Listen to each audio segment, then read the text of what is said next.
আসসালামু আলাইকুম। ইউটিউব এইবার এমন একটা ফিচার এনেছে, আমাদেরকে এইবার ইউটিউবার হওয়া থেকে আর কেউ আটকাতে পারবে না ইনশাআল্লাহ। এমন একটা ফিচার যেটা আমাদের জন্য অনেক লাভজনক। সেটা কি, আমরা একটা ইউটিউব ভিডিওতে শুধুমাত্র একটা থাম্বনেইল বসাতে পারতাম, কিন্তু এই ফিচারটার মাধ্যমে এখন আমরা একটা ইউটিউব ভিডিওতেই তিনটা থাম্বনেইল অ্যাড করতে পারবো। এবং এই অ্যাড করার সুবিধাটা কি হবে সেটা আমি ভিডিওতে পরবর্তীতে ব্যাখ্যা করে দিচ্ছি। খুবই সুবিধা আমাদের তিনটা থাম্বনেইল অ্যাড করলে। তো চলুন আপনাদেরকে পুরো প্রসেসটা দেখিয়ে দিই। তো আপনাদেরকে দেখাই কিভাবে আমরা একটা ভিডিওতে তিনটা থাম্বনেইল বসাতে পারবো।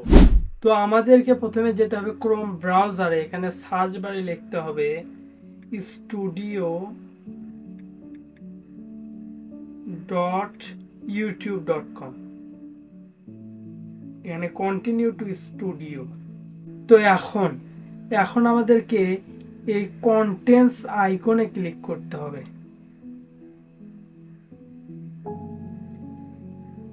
এই কন্টেন্টের ভেতরে এসে যে ভিডিওতে আপনি থাম্বনেইল বসাবেন সেই ভিডিওটা সিলেক্ট করবেন, সেই ভিডিওর টাইটেলে প্রেস করবেন। এখন এখান থেকে নিচের দিকে দেখবেন থাম্বনেইল অপশন আছে, এখান থেকে আমরা 3 ডটে ক্লিক করব। তো এখান থেকে আমাদের এই যে নিচে থাম্বনেইলে এখানে আমাদের 3 ডটে ক্লিক করতে হবে এবং টেস্ট অ্যান্ড কম্পেয়ার অপশনে ক্লিক করতে হবে। এখান থেকে আমাদের একটা থাম্বনেইল দেওয়া আছে এবং দুইটা অ্যাড করার বাটন আছে, আমরা এখানে অ্যাড করে দিব আরেকটা। এখান থেকে আমরা গ্যালারিতে আমি আরো দুইটা থাম্বনেইল বানিয়ে রেখেছি। বাস, এবার কিন্তু তিনটা থাম্বনেইলই আমার সামনে এসে হাজির। এইবার আমি তিনটাতে এখানে ডান মেরে দিব। এবার বলি যে এর সুবিধাটা কি হবে। এখান থেকে আমি সেভ করে দিলাম। এর সুবিধাটা হচ্ছে ইউটিউব একই সময়ে ভিন্ন ভিন্ন দর্শকদেরকে এই তিনটা থাম্বনেইলের যে কোনো একটা দেখাবে।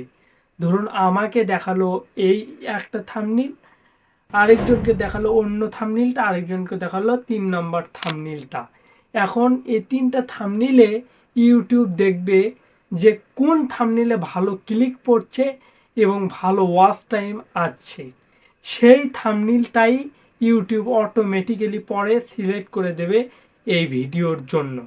তো এই ফিচারটা কিন্তু দারুণ ফিচার আমাদের ইউটিউবারদের জন্য, ইউটিউবে গ্রো করার জন্য। আমি অনেক দিন ধরে চাচ্ছিলাম যে ইউটিউবে এই ফিচারটা আসুক, অবশেষে কিন্তু এসে গেল। যদি আপনার ফোনে এই অপশনটা না আসে তাহলে আপনাকে এখান থেকে একটা ভেরিফিকেশন করতে হবে, তারপরে এই ফিচারটা এসে যাবে।